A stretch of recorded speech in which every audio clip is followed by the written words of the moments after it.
L'isolance, en fait, ce sera du Biofibre Trio. Alors, en fait, pour présenter un petit peu cet isolant-là, en fait, c'est vraiment un isolant en fait qui est 100% naturel, qui est vraiment écologique. Voilà, en fait, c'est un mélange donc de Biofibre Trio. En fait, trio parce qu'il y a trois sources en fait, du lin, du chanvre et du coton. Voilà, donc c'est quand même des matières du coup qui sont 100% naturelles, qui sont biodégradables, qui sont voilà, assemblées. En fait, du coup, c'est vraiment un peu compressé. Il n'y a pas forcément d'additifs, de colle, tout ça qui vont du coup entrer dans la composition de ces panneaux-là. Et donc, ça se présente en fait sous forme de deux panneaux, un petit peu comme ça, voilà, panneaux du coup semi-rigides qui se tiennent quand même plus ou moins bien et qui sont quand même assez élastiques. Donc en fait ça va venir entre l'ossature du coup être légèrement comprimé et comme c'est élastique en fait ça tient plutôt bien en fait dans les cases et il y a pas c'est pas trop la galère pour après mettre les panneaux, mettre tout ça. Voilà. Donc vraiment un isolant qui est sympa, qui du coup aussi a une bonne gestion de l'humidité en fait. Voilà, parce que moi sur la Tiny je n'ai pas mis de pare-vapeur pour la simple et bonne raison que bon voilà c'était un coût déjà quand même supplémentaire. Après bon il n'y a pas que ça qui est rentré en compte, hein, loin de là. Il y a quand même le fait que du coup c'est vraiment un petit espace, voilà, ça fait 20 mètres carrés de surface sur deux étages. Donc voilà, la ventilation naturelle en fait intervient quand même déjà fortement au niveau enfin voilà de prendre l'habitude en fait tout simplement d'aérer son habitat tous les jours. Rien que ces petites habitudes là font que l'humidité en fait le taux d'humidité dans les murs, dans l'ossature, tout ça, avec un isolant aussi qui est fait pour gérer cette humidité là. Et du coup, au-delà de ça, j'ai choisi aussi du coup en fait un parement en bois de peuplier. Du coup là, lui qui va aussi vraiment aider à gérer le taux d'humidité, à bien traverser tranquillement en fait toutes les couches. Donc vraiment donc le bois, l'isolant, le pare-pluie et qui va se retrouver après à l'extérieur.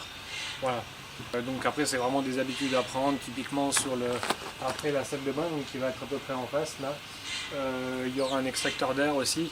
Donc vraiment voilà pour la grosse humidité de douche, la vapeur d'eau, tout ça, elle sera évacuée en fait du coup directement sur l'extérieur. Voilà, après laisser un petit peu les fenêtres ouvertes, notamment la fenêtre de la salle de bain ouverte après la douche, tout ça, voilà, c'est une bonne habitude à prendre, je pense aussi pour gérer l'humidité. Voilà, pour parler un petit peu du poids aussi de l'isolant. Donc c'est un isolant en fait qui à peu près qui situe autour des 30 kg au mètre cube. Voilà, au mètre cube. Et du coup, là, moi, pour vous dire un petit peu, sur l'ensemble de la Tiny, j'ai acheté à peu près 8 paquets de 80 mm plus 3 paquets de 100 mm. Donc du en 10 cm qui va être du coup sur la partie du plafond. Et du coup, sur le volume, on est aux alentours des 150-200 kg. Voilà. C'est vraiment dans une démarche aussi de trouver un produit qui va bien, qui est agréable à toucher, à mettre en place, qui ne gratte pas, qu'on n'est pas obligé de porter des masques, tout ça. Voilà, franchement, c'est quelque chose de sympa. Vous pouvez vraiment aller là-dessus. C'est vraiment cool. J'ai hésité avec un moment avec de la laine de mouton. Voilà. La laine de mouton qui me paraissait aussi un très bon compromis en fait au niveau du poids. Alors je suis plutôt parti sur le biofibre en fait pour quelques raisons. C'est que la laine de mouton a quand même un coût un peu plus important. Et au niveau de la mise en œuvre, alors ça peut être sympa par exemple pour les sous-couches en fait, voilà, de style le plancher ou les murs si vous voulez mettre un petit peu plus en soufflé, voilà, des choses comme ça. Mais pour les murs, en fait, je me suis rendu compte que ça allait être quand même un petit peu compliqué parce qu'en fait, ça oblige du coup à monter en fait tous les caissons et en fait à remplir après au fur et à mesure manuellement ou au soufflet. Voilà, parce que la laine de mouton quand même se trouve principalement en vrac. Donc c'est des gros big bags hein, voilà, de laine de mouton qu'il faut un peu éparpiller. Et la deuxième incertitude que j'avais aussi, c'est par rapport en fait à la densité un petit peu de remplissage. Voilà, c'est les personnes qui font ça, tous les fournisseurs, voilà, vous diront exactement en termes de poids, en termes de calcul, en termes de volume ce que ça peut donner. Mais ouais, là-dessus, j'avais peur qu'à la fin il m'en reste un peu trop, que du coup que ça aurait dit que ça aurait impliqué que j'en aurais pas mis assez, ou s'il m'en manque à la fin, ça veut dire que j'aurais trop tassé. C'est assez compliqué là-dessus à bien gérer en fait la densité de remplissage des murs, quoi. Et il y a toujours le risque que par exemple parce que ça veut dire qu'il faut faire aussi tous les réseaux en même temps, c'est-à-dire l'électricité, les gaines, l'eau, voilà, donc du coup en même temps, et ça veut dire qu'il faut tasser. J'ai peur un petit peu d'arracher quelque chose, une gaine, voilà, ça c'est un peu partie aussi des réflexions que je me suis fait et pourquoi je suis parti plutôt sur des panneaux comme ça. Là, c'est vrai que c'est hyper simple à mettre en œuvre. Vous mettez votre panneau et puis après vous pouvez quand même plus facilement faire les réseaux. Du coup, voilà, décaler le panneau, percer, passer votre gaine, tout ça. Ça c'est quelque chose qu'on verra un petit peu plus tard dans d'autres vidéos sur l'électricité ou sur la plomberie, voilà, qui seront vraiment dédiées sur le sujet. Et du coup, voilà, ça fait partie en fait, voilà, de l'ensemble de la réflexion. Après, moi je suis parti aussi en panneaux, donc vraiment des panneaux de 2,50 m par 1,20 m.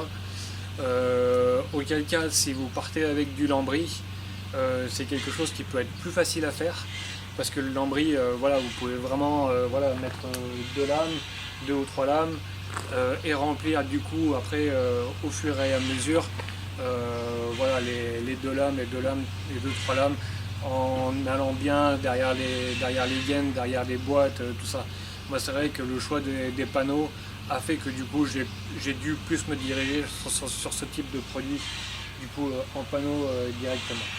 Voilà, donc après à vous de voir ce que vous choisissez, sachant que ça peut être une option pour le plafond aussi qui convient parfaitement à la laine de mouton, hein, c'est vraiment un produit aussi qui est top.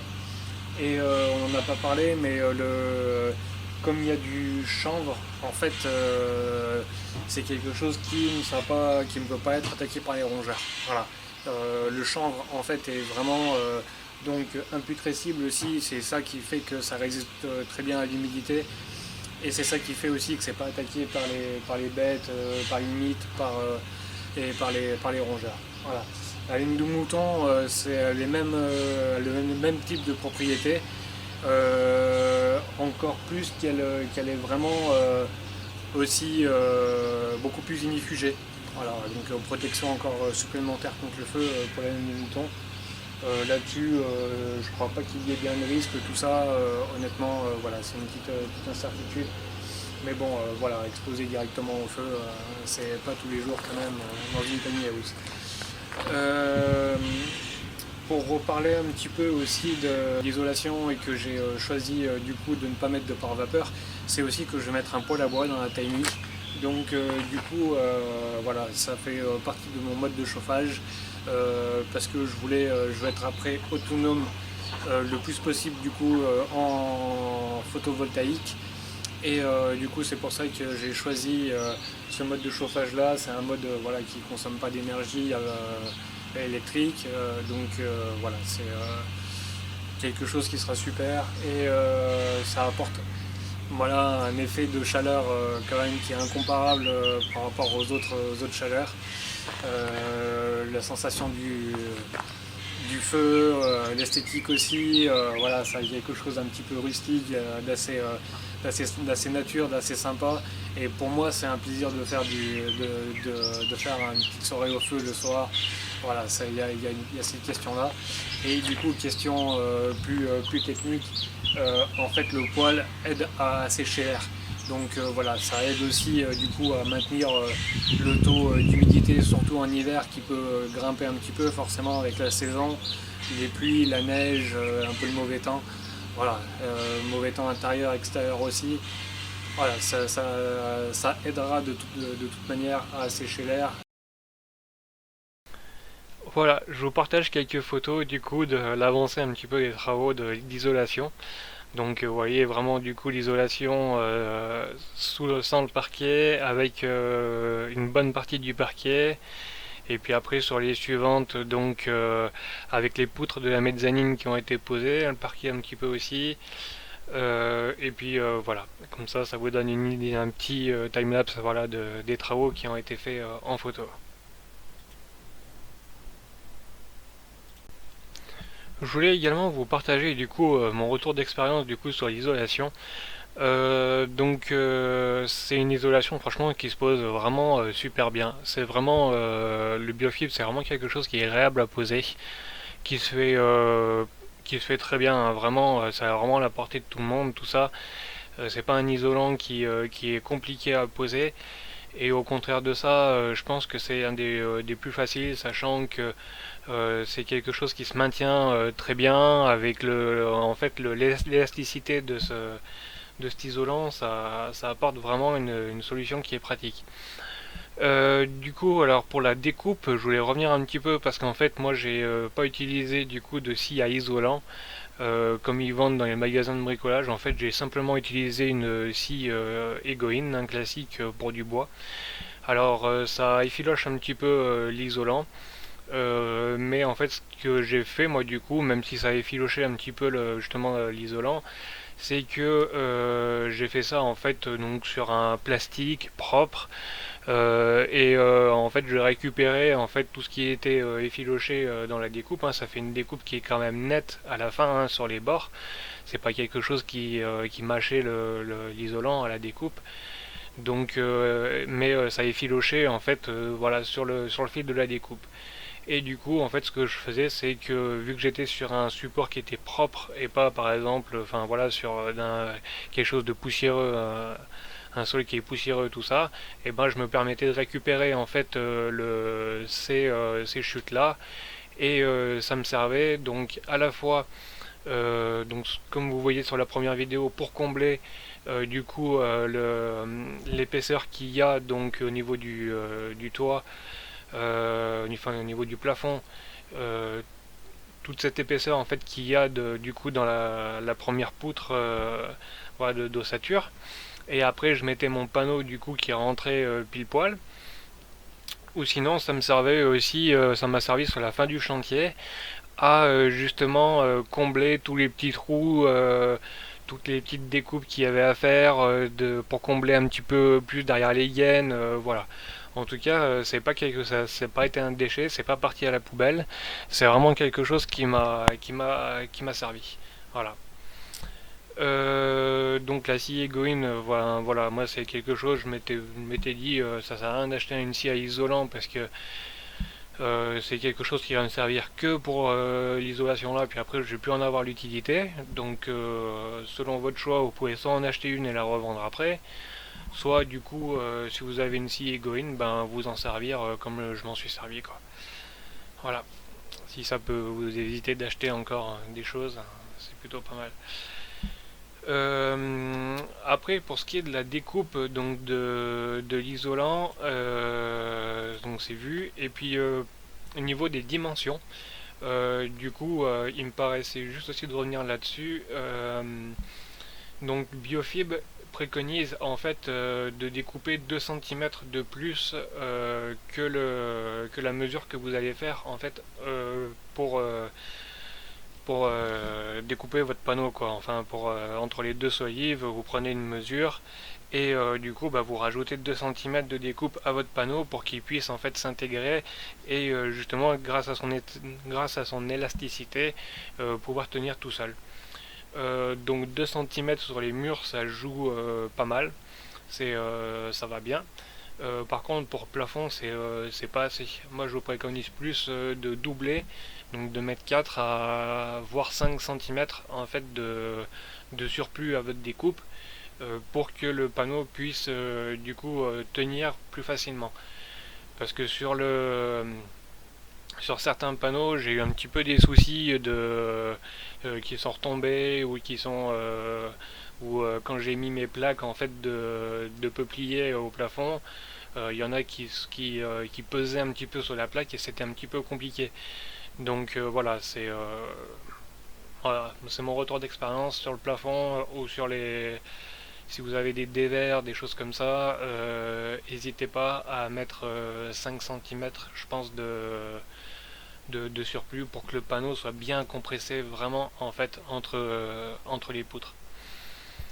Voilà, et bah écoutez, merci beaucoup d'avoir regardé cette vidéo, de commenter si ça vous intéresse, si vous avez des questions aussi à poser, voilà, n'hésitez pas. Merci à vous et à bientôt.